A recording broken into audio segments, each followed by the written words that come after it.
پاکستان کو انہوں نے کوشش کی کہ یہ یا ایک دہشت گردی کو اسپانسر کرنے والا ملک ہے، لیکن میرے خیال میں جو یہ پاکستان نے اتنا بڑا معرکہ سر کیا، ایران اسرائیل نہ صرف جنگ بندی کرائی بلکہ اسلام آباد مفاہمت جو ہے وہ اسلام آباد میمورنڈم آف انڈرسٹینڈنگ جو سائن ہوا، اس سے جو ہے وہ ایک نئے جو ہے اس پہ لوگ ابھی ریسرچ کریں گے، تحقیق کریں گے، پاکستان کی جو خارجہ پالیسی ہے، سفارتی محاذ پہ جو اقدامات ہے، اس پہ آنے والے دنوں میں انٹرنیشنل ریلیشن کے اور بین الاقوامی ماہرین ریسرچر جو ہے اس پہ تحقیق کریں گے کہ وہ ممالک جو پچھلے 47 سال سے وہ ایران میں مقبول نعرہ تھا مرگ بر امریکہ، لیکن پاکستان نے نہ صرف ان کو پہلے جو ہے وہ جنگ بندی کرائی، مذاکرات پہ آمادہ کیا، پھر امریکہ کے اور ایران کی وفود جو اسلام آباد آئے،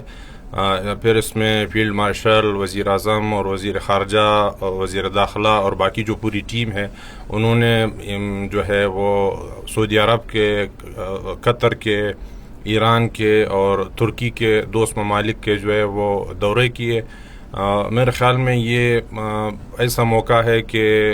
اس وقت جو ہے وہ انڈیا سفارتی طور پر مکمل طور پر تنہائی کا شکار ہے، اور کانگریس جو ہے وہ جو انڈیا میں اپوزیشن جماعت ہے وہ بھی جو ہے نریندر مودی کی جو ہے خارجہ پالیسی پہ تنقید کر رہی ہے کہ اس جنگ میں اور اس جنگ کے بعد پاکستان کا رول، پاکستان کا جو سفارتی کامیابیاں ہے، اس سے انڈیا، اسرائیل اور اس کے دوست جو ہے وہ بالکل تنہا ہو گئے۔ اچھا، اصل کشیدگی کی وجہ عوام جو جاننا چاہتی ہے یا عوام کے جو ذہنوں میں ہے وہ یہ ہے کہ ایٹم بم کا معاملہ سامنے آ جاتا ہے، یورینیم افزودگی کی بات عوام کرتی ہے کہ ایران ایٹم بم بنانا چاہتا ہے، ایک بات یہ بھی سامنے آ جاتی ہے۔ دوسرا، ہم ماضی میں دیکھتے رہیں کہ انقلاب ایران کے بعد وہاں پہ جو ملائیت کا ایک تصور پایا جاتا ہے، امریکہ نے اس کے خلاف بھی بہت آواز اٹھائی اور ایران نے اس سلسلے میں بہت زیادہ اقدامات کیے جمہوریت کے حوالے سے اور آزادیوں کے حوالے سے، لیکن امریکہ جو بھی ایران امریکہ کے کہنے پہ لبیک کہتا، معاملہ ٹھیک کرتا، اپنی ملک کی صورتحال بہتر بناتا، امریکہ کی طرف سے ایک اور نئی کسی شرط کا یا کسی اور مطالبہ سامنے آ جاتا۔ اسی طرح ایٹم بم کا بھی معاملہ ہے۔ تو آپ کیا سمجھتے ہیں کہ اصل وجہ ان کے بیچ میں اعتماد کی کمی ہے یا پھر ایٹم بم کا معاملہ ہے؟ عاشق صاحب، اس میں جو امریکہ نے اٹیک کیا، ان کا وہ تھا کہ وہ چاہ رہے تھے مین رجیم چینج، کہ ایران میں جو اس وقت کی عادت ہے وہ تبدیل ہو، اور جو رضا شاہ پہلوی کے بیٹے ہیں وہ باہر بیٹھے تھے، انہوں نے کئی بار جو ہے وہ ایرانی عوام سے اپیل کی کہ بس میں آ رہا ہوں چند دن کے بعد، آپ لوگ جو ہے میرا استقبال کرے اور آپ لوگ تیاری پکڑے کہ حکومت جو ہے وہ ختم ہو رہی ہے۔ اس میں 2-3 وجوہات تھی۔ پہلا تو یہ تھا کہ رجیم چینج ہو جائے، اور دوسرا یہ ہے کہ عوام باہر نکلے، داخلی جو ہے وہ کشیدگی ہو، محاذ آرائی ہو، تاکہ وہ ایران کو ایک ناکام جو ہے وہ ریاست بنائے۔ تیسرا یہ تھا کہ اپنے جو رضا شاہ پہلوی یا دوسرے جو لوگ تھے ان کو جو ہے مسلط کرے، ان کو بٹھائے، تاکہ جس طرح وینزویلا میں امریکہ نے جو ہے وہ آپریشن کیا، ان کا خیال تھا کہ ایران میں بھی اس طرح ہوگا، اور امریکی وزیر جنگ اور دوسرے عہدیداران جو ہے انہوں نے کہا کہ یہ تو چند دنوں کی گیم ہے، اس کے بعد جو ہے وہ ایران پہ ہم قبضہ کر لیں گے اور وہاں پہ ہماری مرضی کی جو ہے وہ حکومت آئے گی۔ لیکن اس معاہدے کے دوران ہم نے دیکھا کہ 110 دن کا جنگ جو ہوئی، اس میں نہ تو رجیم چینج وہاں پہ ہو سکی، اور پچھلے سال کی جو 12 روزہ جنگ تھی اس کے بعد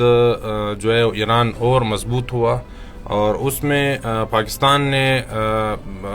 خاص کر جو اس جنگ میں ایران نے جو سعودی عرب پہ، قطر پہ، کویت پہ، بحرین پہ حملے کیے، اس میں پاکستان نے جو ہے یہاں فہم و فراست کا مظاہرہ کیا، اور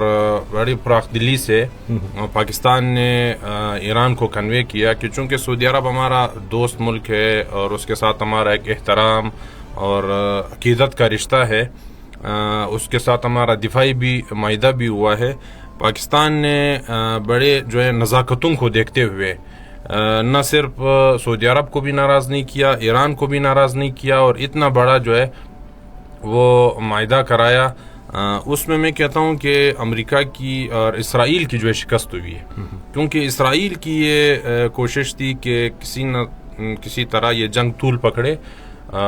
کیونکہ ابھی اکتوبر میں جو ہے اسرائیل میں الیکشن ہو رہے، اور نیتن یاہو جو ہے اس کے عالمی جو عدالت انصاف ہے انہوں نے بھی وارنٹ جو ہے وہ جاری کیے ہے، تو وہ تو چاہ رہا تھا کہ سعودی عرب کو بھی اس گیم میں جو ہے وہ ان کرے، سعودی عرب بھی جو ہے وہ جنگ میں کود پڑے، لیکن سعودی عرب اور باقی جو خلیج ممالک ہے ان کی جو ہے انہوں نے پاکستان کو آن بورڈ لیا، انہوں نے ترکی کو آن بورڈ لیا، انہوں نے چین کو آن بورڈ لیا، روس کو آن بورڈ لیا، اور اس جنگ میں آپ دیکھیں نہ نیٹو نے جو ہے وہ صدر ٹرمپ کی حمایت کی، نہ یورپی یونین نے کی، نہ کسی اور ملک نے کی، اور بہت سارے ممالک نے تو اس کے خلاف ہو گئے، اور امریکہ میں مظاہرے ہوئے، اور لوگوں نے کہا کہ بھئی جنگ جو ہے اس وقت جو عالمی حالات ہے وہ کسی جنگ کے متحمل نہیں ہو سکتے، لیکن پاکستان نے اس میں اقوام متحدہ جو ہے ناکام رہا جنگ کو رکوانے میں، یورپی یونین ناکام رہا، نیٹو ناکام رہا، لیکن پاکستان نے پہل کی، پاکستان کا نیت جو ہے ارادہ جو ہے مصمم تھا، نیت ٹھیک تھا، اور اللہ نے جو ہے رات جو ہے وہ سارے معاملات عبور ہوئے، اور بڑے اچھے انداز میں، احسن انداز میں۔ بیچ میں بہت ساری اس طرح کی باتیں ہوئی کہ شاید یہ مذاکرات میں تعطل آ گیا،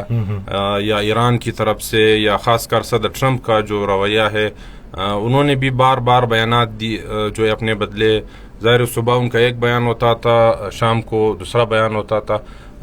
لیکن اس میں جو امریکی نائب صدر ہے اور باقی جو ٹیم ہے انہوں نے جو ہے وہ پاکستان پر مکمل جو اعتماد اور بھروسہ کیا۔ کل بھی جے ڈی وینس نے اپنے جو ابتدائی کلمات تھے سوئٹزرلینڈ میں،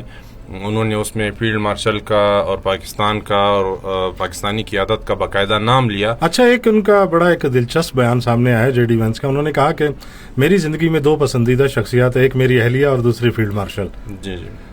یہ بڑا ایک دلچسپ جملہ ان کا سامنے آیا ہے۔ بالکل، انہوں نے کئی موقعوں پر جو ہے صدر ٹرمپ نے اور باقی جو ہے وہ امریکی قیادت اور ایران کے جو صدر ہے اور وزیر خارجہ ہے اور باقی جو اسپیکر باقر کالباف ہے جو مذاکرات ٹیم کو لیڈ کر رہے تھے، انہوں نے بھی اس میں پاکستان کے مخلصانہ کردار کو سراہا، اور جے ڈی وینس نے کل کہا کہ اگر پاکستان نہ ہوتا یا فیلڈ مارشل نہ ہوتے تو اس جگہ تک ہم نہ پہنچتے اور یہ جنگ بندی جو ہے ممکن نہ ہوتی۔ بیچ میں کچھ تعطل آیا، اس میں ایران کی طرف سے جو ہے وہ 3 پوائنٹ جو ہے انہوں نے رکھے۔ پہلا تو یہ تھا کہ جو 14 نکاتی معاہدے کا بھی پہلا پوائنٹ ہے کہ تمام محاذوں پر جو ہے جنگ بندی ہونی چاہیے۔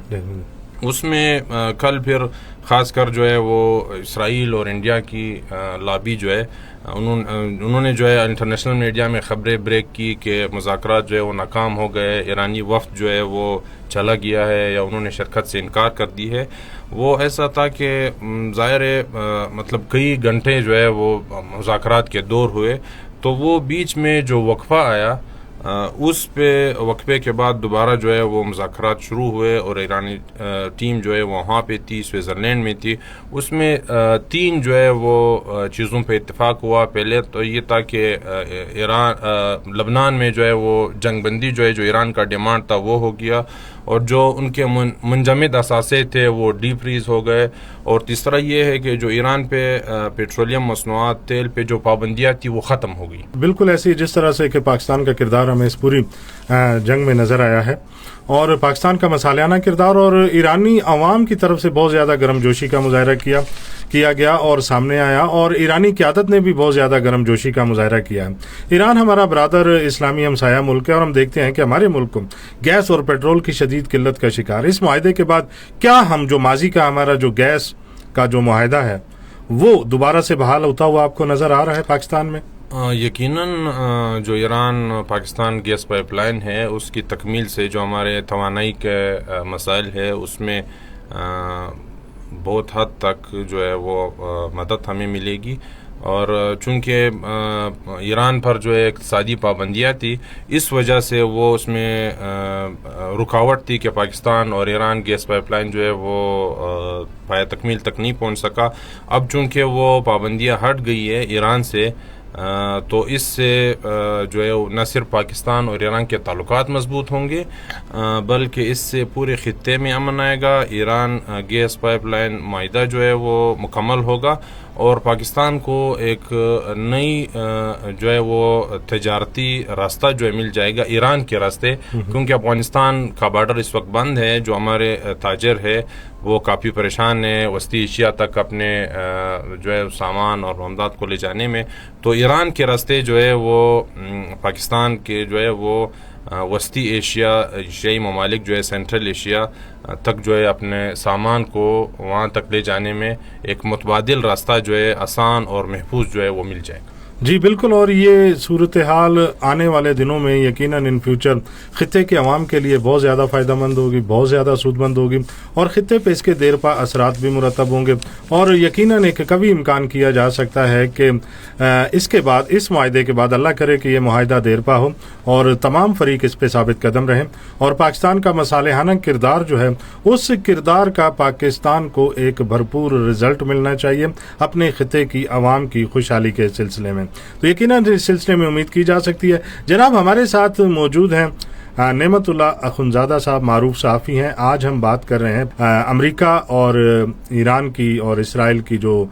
کشیدگی رہی ہے. امریکہ اور اسرائیل نے جو بمباری کی، جو جنگ کی ابتدا کی، اس کے بعد پاکستان کا مصالحانہ کردار کیا رہا، اور جو موجودہ معاہدہ ہے اس متعلق ہم بات کر رہے ہیں.